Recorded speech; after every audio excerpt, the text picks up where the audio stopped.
भला हुआ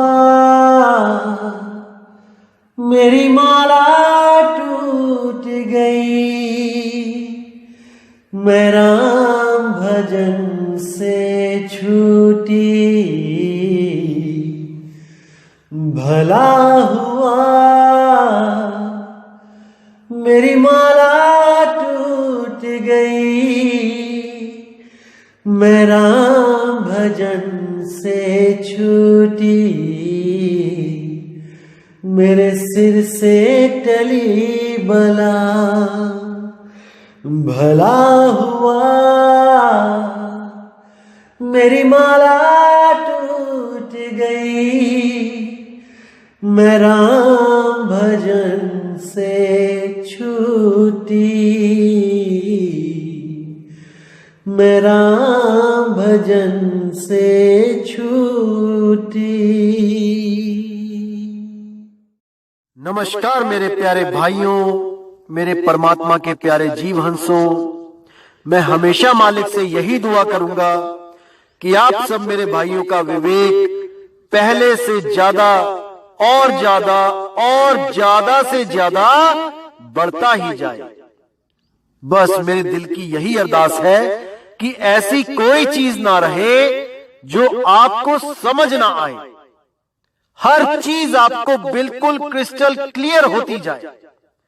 बस यही चाहूंगा मैं, यही अरदास करूंगा उस बंदी छोड़ से, उस परमपिता परमात्मा से कि वो आपके विवेक शक्ति में बढ़ोतरी करता ही जाए और ऐसा कोई भी अज्ञान ना रहे इस दुनिया में जो आपको 1% भी भ्रमित कर पाए। कुछ ना रहे ऐसा। आपका ये भाई आपकी पूरी मदद करने के लिए तैयार है। बस आप निष्पक्ष भाव से इस सत्संग को सुनते रहिए और उस पर विचार करते रहिए। विवेक लगाइए कि जो मैंने बात कही है वो सत्य है या असत्य है। जवाब मेरे भाई आपके अंदर से ही आएगा। उस परमात्मा का जवाब आपके अंदर से आएगा। बस उसको पहचानने की कोशिश करो। साहिब बंदगी। तो मेरे भाइयों, आज जो हम वाणी लेने जा रहे हैं वो बहुत ही ज्यादा रहस्यमयी वाणी है और उस वाणी को बहुत से संतों ने खोला भी है, लेकिन इस भेद को ना जानने के कारण उन्होंने अपना मनमाना अर्थ करके जीवों को भ्रमित कर दिया। बहुत ही महत्वपूर्ण वाणी है सतगुरु बंदी छोड़ कबीर साहिब की, जो आज आपको खोल के समझाई जाएगी और एक एक चीज आपके क्लियर होगी। वाणी खोलने से पहले मैं आपको बताना चाहूंगा, जो पिछले सत्संग में मैंने 5 नाम जो खोले थे कबीर साहब की वाणी के द्वारा, कौन से नाम? ज्योत निरंजन, ओंकार, रारंकार, सोहम और शक्ति। ये 5 नाम युगों युगों से चलते आ रहे हैं और जितने भी ऋषि मुनि पीर पैगंबर हैं वो इन्हीं नामों का सिमरण करके 84 में चले गए। इसीलिए कबीर साहब को ये वाणी बोलनी पड़ी और इशारा देना पड़ा सबको कि इन 5 नामों से मुक्ति नहीं होगी भाई। नी अक्षर, जब तक वो नी अक्षर नहीं मिल गया जब तक किसी की मुक्ति नहीं हो सकती। लेकिन काल के दूत बहुत शातिर है भाई। उन्होंने जब ये वाणियां पढ़ी तो उनको लगा कि अगर कभी ना कभी हमारा ये जो शिष्य बना हुआ है, जो भी हमसे जुड़ेगा, वो कभी ना कभी तो ये वाणी पढ़ ही लेगा।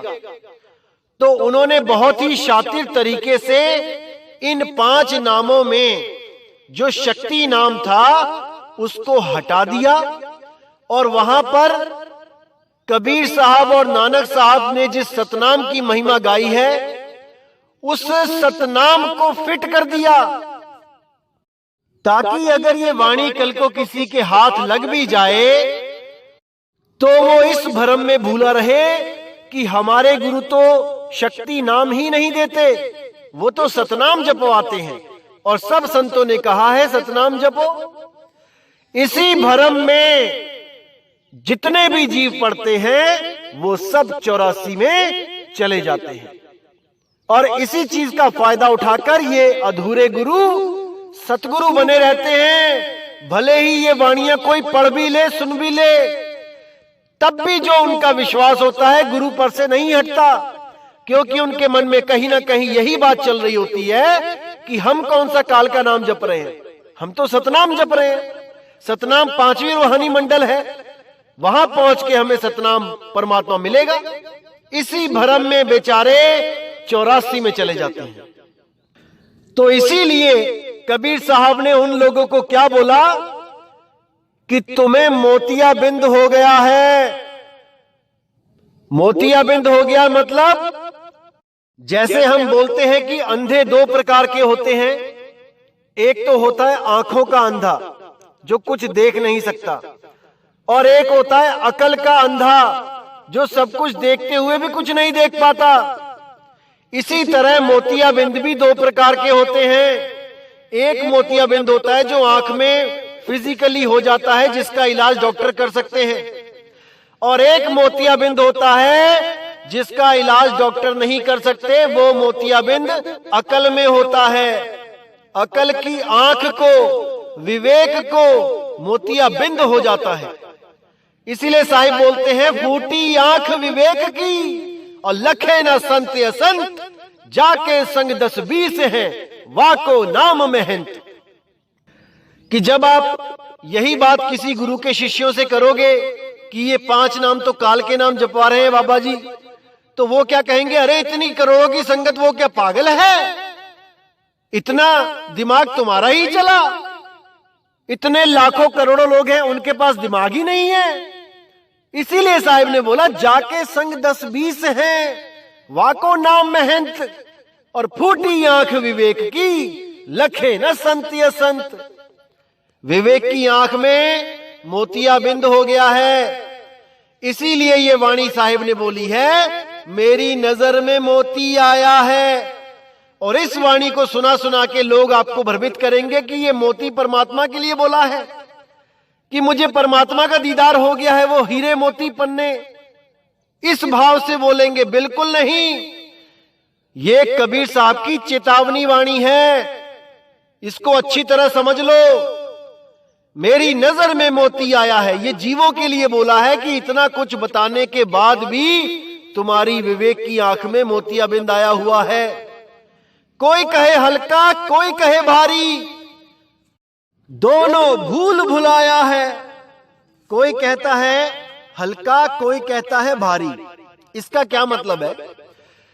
आप इन 5 नाम देने वाले गुरुओं के पास जाओगे, उनकी संगत के पास जाओगे और बोलोगे ये 5 नाम काल के हैं, तो वो क्या कहेंगे, नहीं नहीं नहीं, केवल 2 नाम काल के हैं, ज्योत निरंजन और ओंकार, बाकी सब परमात्मा के नाम हैं।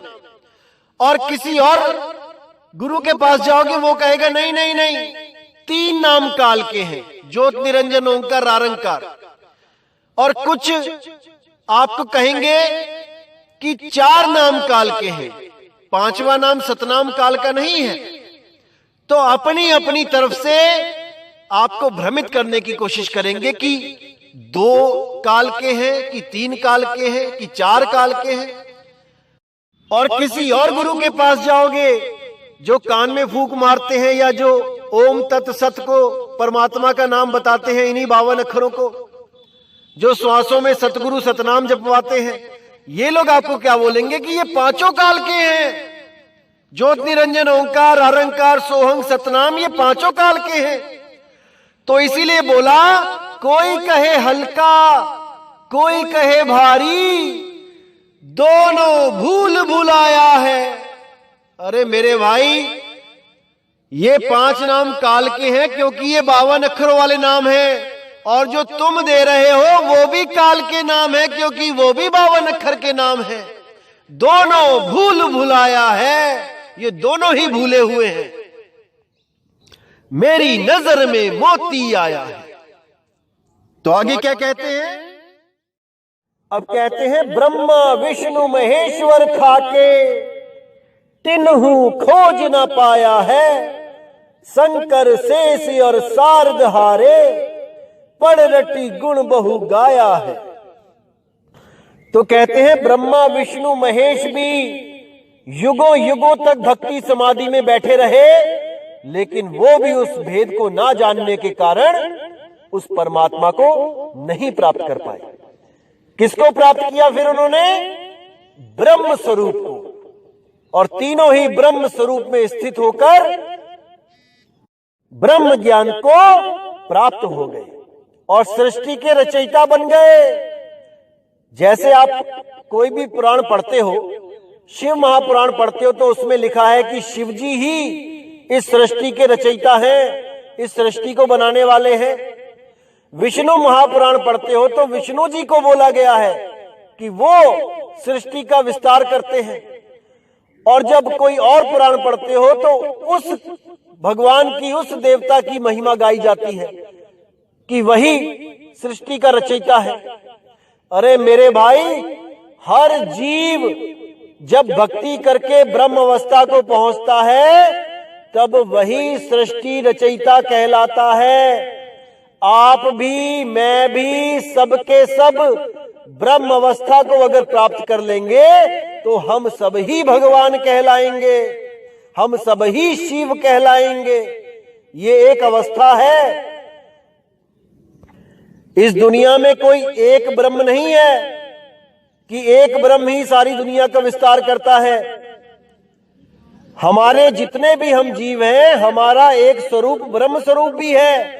जब हम भक्ति करते हैं तब हम उस ब्रह्म अवस्था तक पहुंचते हैं। और उस ब्रह्म अवस्था को अगर पार कराने वाला कोई गुरु हमें मिल जाए तो हम पार ब्रह्म हो जाते हैं, यानी कि हम निअक्षर हो जाते हैं, हम निज नाम में समा जाते हैं। लेकिन जैसे कबीर साहब ने बोला है कि इस काल ने हर चीज की नकल बना रखी है, उसने ऐसी ऐसी अवस्थाएं बना रखी हैं इस मन की कि आपको लगेगा कि मैं मन से न्यारा हो गया हूं, काल से न्यारा हो गया हूं, लेकिन होते काल के ही दायरे में है। पता भी नहीं लगने देता ये कि आप न्यारे हुए कि नहीं हुए। इसीलिए कई जगह कबीर साहब ने पार ब्रह्म अवस्था, जो काल की नकली अवस्था है, नकली पार ब्रह्म, उसको काल भी बोला है कई जगह। आप वाणियों में देखेंगे तो पार ब्रह्म को भी काल बोलना पड़ा, लेकिन वो उस स्थान को बोलना पड़ा जहां काल ने अपना डेरा बना रखा है और वो स्वयं पार ब्रह्म बन के बैठा है।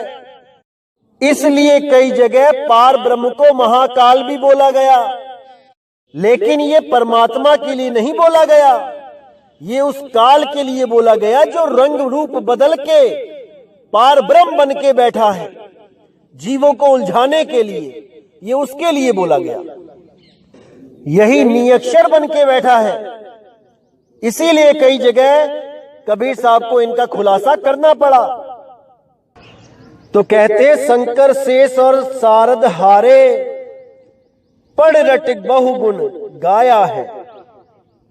यानी त्रिदेवा ब्रह्मा विष्णु महेश शंकर शेष शारद ये सब हार गए, इनमें से किसी को नहीं मिला वो, लेकिन ये महिमा गाते रहे परमात्मा की, ये उसकी महानता का जिक्र करते रहे, लेकिन प्राप्त नहीं कर पाए। अब कहते हैं तिल के तिल भीतर बिरले साधु पाया है, चौदल कमल त्रिकुटी साजे ओंकार दर्शाया है। यानी जो लोग तिल के तिल यानी तीसरे तिल में इंगला पिंगला सुषमना नाड़ी में चले जाते हैं, वो भी बहुत कम साधु जा पाते हैं। वहां पर भी वो दरवाजा जल्दी नहीं खुलता। लाखों करोड़ों में कोई बिरला ही उस सुषमना नाड़ी को खोल पाता है और वहां जाकर चौदिल कमल में पहुंचकर ओंकार की अवस्था को प्राप्त करता है, उस ओंकार ब्रह्म में स्थित हो जाता है। आगे कहते हैं रारंकार पद सेत सुन्न मद शटरल कवल बताया है, पार ब्रह्म महासुन मंजारा, सोई नी अक्षर रहाया है। तो देखिए यहां पर इन्होंने साहिब ने बोल दिया कि अंदर जाके जो पार ब्रह्म महासुन अवस्था, जो काल की नकली अवस्था है, वहां जाके जीव को ऐसा लगता है कि मैं पार ब्रह्म परमात्मा को मिल लिया, और उसी अवस्था को वो नी अक्षर समझने लग जाता है कि मुझे नी अक्षर नाम मिल गया, जिसका जिक्र एक ग्रंथ में भी बोला गया है, आपने पढ़ा भी होगा, मैं नाम नहीं लूंगा, जिसमें सोई गुरु पूरा कहा है, 2 अक्षर का भेद बताए के बारे में आगे लिखा था अनुवाद में कि वो 2 अक्षर पार ब्रह्म में मिलेंगे। वो 2 अक्षर पार ब्रह्म में मिलेंगे, एक ने तो दुनिया बनाई है और दूसरे ने सतलोक बनाया है। यही वो भरम जाल है, किसने दुनिया बनाई है और किसने सतलोक बनाया है, ये 2 अक्षर को अलग अलग डिफाइन किया गया है इस किताब में। इसका भेद ये है कि एक ने दुनिया बनाई है, यानी इस काल ने दुनिया बनाई है, और इस माया ने नकली सतलोक, अलखलोक, अनामी लोक बनाया है। ये है वो 2 अक्षर ज्योत निरंजन, जिसको आप जब अलग अलग संधि विच्छेद करोगे तो 2 अक्षर जुड़ते हैं, ज्योत और निरंजन। ज्योत मतलब जोता वाली माता, शेरा वाली माता, जिसको हम शक्ति कहते हैं, और निरंजन मतलब अलख निरंजन काल भगवान, जिसको हम मन भी कहते हैं। तो यही दोनों को 2 अक्षर साबित करके इनको पार ब्रह्म में प्राप्ति की बात की गई है। लेकिन साहिब ने इनका बिल्कुल खंडन कर दिया है कि ये दोनों वो 2 अक्षर नहीं है भाई। साहिब कहते हैं 52 आखर जोरे आन, सक्या ना अक्षर एक पहचान। वो 52 अक्षरों से न्यारा निज नाम है, जिसकी मदन साहिब जी, नानक साहिब जी, कबीर साहिब जी बात करते हैं। नानक साहब कहते हैं जे तू पढ़िया पंडित बिंदो आखर 2 नामा, प्रणवत नानक एक लंगाए जे कर सच समावा। हे जीव, अगर तुम सत्य को प्राप्त करना चाहते हो तो 2 अक्षर के भेद बताने वाले गुरु के पास चले जाओ। वो उन दोनों अक्षरों में से नकली अक्षर छुड़वा देगा और असली अक्षर लखा देगा। कहे कबीर अक्षर 2 भाख, होगा खसम तो लेगा राख। तीसरे अक्षर का तो जिक्र ही कहीं नहीं है। जो भी तीसरे अक्षर की बात करता है उसको तत्काल त्याग देना चाहिए, क्योंकि वो अक्षर और शब्द में भी फर्क नहीं जानता। वो आपको अक्षरों के नाम पे शब्द पकड़ा देगा। अब आगे कहते हैं भंवर गुफा में सोहंग राजे, मुरली अधिक बजाया है, सत्य लोक सतपुरुष बिराजे, अलख अगम 2 भाया है। अब ये देखिए यहां पे कितना क्लियर कर दिया है कि भंवर गुफा में जो वहां पे सोहंग की धुन है, जो वहां राजा है, वो जो भंवर गुफा में सोहंग की जो धुन चलती है वहां पे अपने आप बिना जपे उसको मुरली की तरह बताया है, क्योंकि मुरली भी श्वासों से ही चलती है। जो बांसुरी है वो हवा से ही बजाई जाती है, श्वासों से। तो उसको सोहंग को उसके साथ जोड़ के बताया गया है कि वहां पे मुरली बज रही है, और वहां पर जो वायु तत्व की आवाज आती है, क्योंकि ये वायु तत्व हमारे शरीर में आ और जा रहा है। श्वास लेते हुए सो, श्वास छोड़ते हुए हंग की आवाज अपने आप स्वतः ही चल रही है। उसको जाकर वहां सुनेगा जो साधु, वो सतलोक सतपुरुष को प्राप्त करेगा। उसके बाद अलख और अगम जाके वहां 2 पुरुष और बैठे हैं, वो उनको भी प्राप्त करेगा। यानी सतलोक तो छूट जाएगा, उसके बाद अलख लोक जाएगा, वो भी छूट जाएगा, अगम लोक जाएगा, वहां पहुंचेगा। और उसके बाद बोला है पुरुष अनामी सब पर स्वामी, ब्रह्मांड पार जो गाया है। यानी सतलोक भी छूट गया, अलख लोक भी छूट गया, अगम लोक भी छूट गया, उसके बाद अनामी लोक पहुंच गया और वहां अनामी पुरुष से प्रेम करने लगा।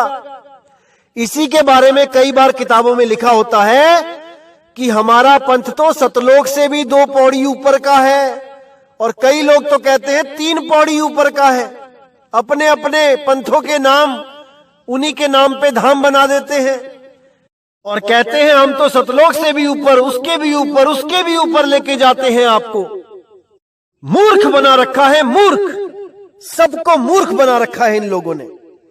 साहिब कहते हैं पुरुष अनामी सब पर स्वामी, ब्रह्मांड पार जो गाया है, वहां तक भी पहुंच गए आप, तब भी आपका कुछ नहीं हो सकता। क्यों? क्योंकि साफ बोल दिया, यह सब बातें देही माही। ये जितना भी मैंने आपको सब बताया है, ये सब शरीर के अंदर है। यह सब बातें देही माही, प्रतिबिंब अंड जो पाया है, इसी का प्रतिबिंब अंड में पड़ रहा है और अंड का प्रतिबिंब ब्रह्मांड में पड़ रहा है। इसी पिंड, अंड और ब्रह्मांड में सबको उलझा रखा है इन काल के दूतों ने। तो आगे कहते हैं प्रतिबिंब पिंड, ब्रह्मांड है नकली, असली पार बताया है। यानी यहां तक जो आप पहुंच रहे थे इतनी मेहनत करके, करोड़ों में से कोई बिरले जीव, वो भी काल जाल में ही है, कोई पार नहीं हो सकता, क्योंकि आपने रास्ता ही गलत पकड़ लिया है। इंगला पिंगला सुषमना में जाना ही नहीं है। इसीलिए इतनी मेहनत करके भी आप काल के हद में ही रह गए और 84 में चले गए। तो कहते हैं प्रतिबिंब पिंड, ब्रह्मांड है नकली, असली पार बताया है। कहे कबीर सतलोक सार है, यहां पुरुष न्यारा पाया है।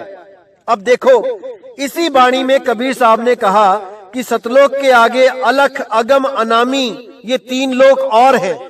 यानी सतलोक तो अधूरा लोक है, इसके ऊपर और जाना है। लेकिन अगली ही लाइनों में कह रहे हैं कि कहे कबीर सतलोक सार है, यानी सतलोक ही असली है, सार है, सतलोक के अलावा कहीं नहीं जाना है। खुद ही आगे की बात करके पीछे लेके आ रहे हैं। क्यों लेके आ रहे हैं किसी को नहीं समझ में आ सकता, क्योंकि बाणियां पढ़नी आसान है, उनको खोलना बच्चों का काम नहीं है, अधूरे संतों का काम नहीं है। तो कहते हैं कहे कबीर सतलोक सार है। कौन सा सतलोक सार है? अरे लोक अलोक शब्द है भाई, जिन जाना तिन संशय जाई। जो लोक है, सतलोक है, वो शब्द है, शब्द ही सार है। सतलोक सार है, शब्द सार है, सतनाम सार है। समझ जाओ मेरे भाइयों, इस गहरे भेद को समझ जाओ। सत्य नाम है सार, बूझो संत विवेक करी, उतरो भव जल पार, सतगुरु का उपदेश यही। कि सतलोक ही सार है। सतलोक कोई लोक नहीं है जो उसको पार करके अलख लोक, अगम लोक, अनामी लोक में पहुंच जाओगे। अरे नहीं भाई, शब्द ही लोक है और शब्द ही सार है। अब कहते हैं यह सब बातें देही माही, प्रतिबिंब अंड जो पाया है, यानी इसी का जो प्रतिबिंब है वो अंड में है, उसी का प्रतिबिंब पिंड में है और उसी का प्रतिबिंब ब्रह्मांड में है। यही जो 7 चक्र हमारे शरीर में है, इसी का प्रतिबिंब अंड में पड़ता है, उसी का प्रतिबिंब ब्रह्मांड में पड़ता है। तो जो 7 चक्र हैं, 7 चक्र गुणा 3, पिंड अंड ब्रह्मांड, 7 तिये 21, ये मन का राज्य है। इन्हीं 21 ब्रह्मांडों का मालिक मन और माया है। इन्हीं जो मेन 7 चक्र हैं, इनके ऊपर जो बैठा है वो अक्षर पुरुष, जिसकी वजह से ये मन राज कर रहा है। यानी इस राजा का भी वो राजा है, लेकिन गुलाम बना बैठा है।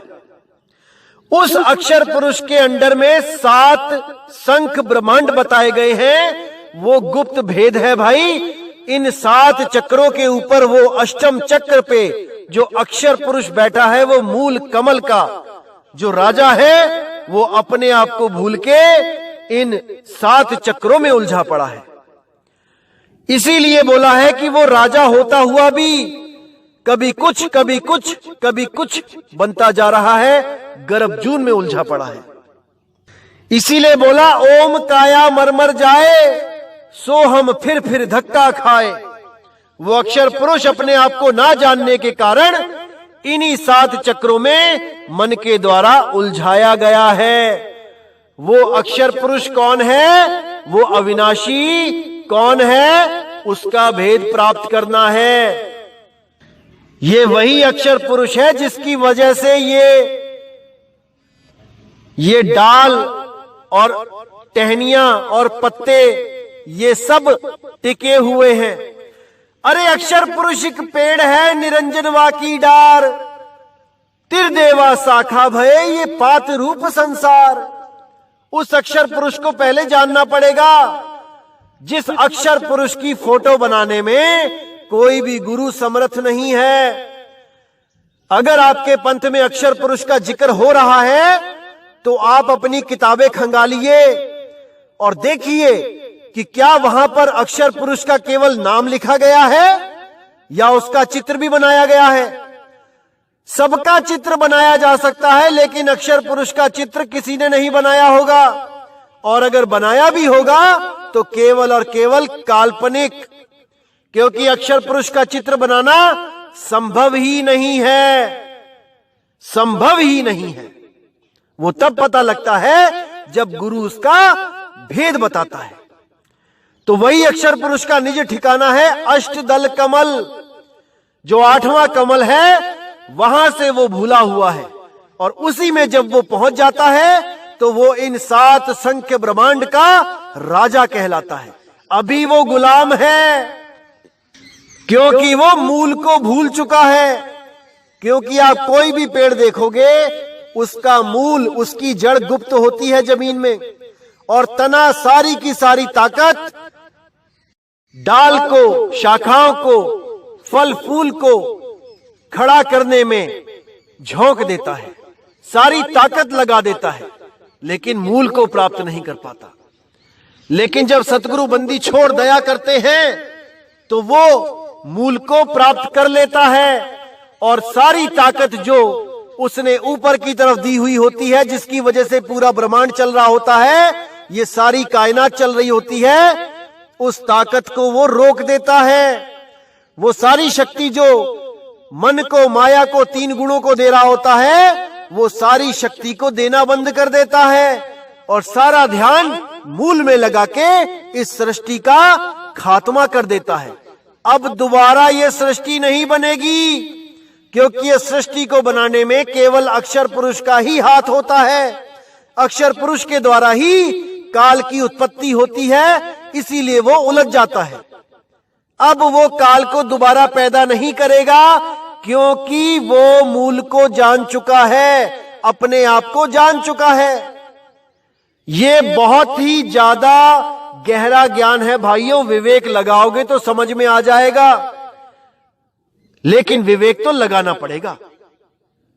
तो इसीलिए बोला है प्रतिबिंब पिंड ब्रह्मांड है नकली, असली पार बताया है, मेरी नजर में मोती आया है। इस मोतियाबिंद को जितना जल्दी से जल्दी हो मेरे भाइयों, इसका ऑपरेशन करवा लो, वरना यही मोतियाबिंद 84 में जाने का कारण बन जाएगा। ठोकर पड़ेगी, मुंह के बल गिरोगे। तो इसीलिए बोला गया है दोस्तों, वस्तु कहीं ढूंढे कहीं कैसे लागे हाथ, गुप्त वस्तु तब मिले जब भेदी लीजे साथ। जब कोई भेदी गुरु आपके जीवन में आ जाता है तब मुक्ति दूर नहीं होती, अपना निज स्वरूप प्राप्त करना कोई दूर नहीं रह जाता, लेकिन विवेक तो लगाना पड़ेगा मेरे भाई। तो दोस्तों, मालिक से दुआ करूंगा कि आपका विवेक बहुत बहुत बहुत ज्यादा जागे और हर चीज को आप क्लियर करते चले जाओ। यही मैं बंदी छोड़ से अरदास करूंगा। तो इसी के साथ दोस्तों मुझे विदा दें। जय गुरु बंदी छोड़ वैराग साहिब, जय गुरु बंदी छोड़ साधु शरण साहिब, जय गुरु बंदी छोड़ बाबा मदन साहिब।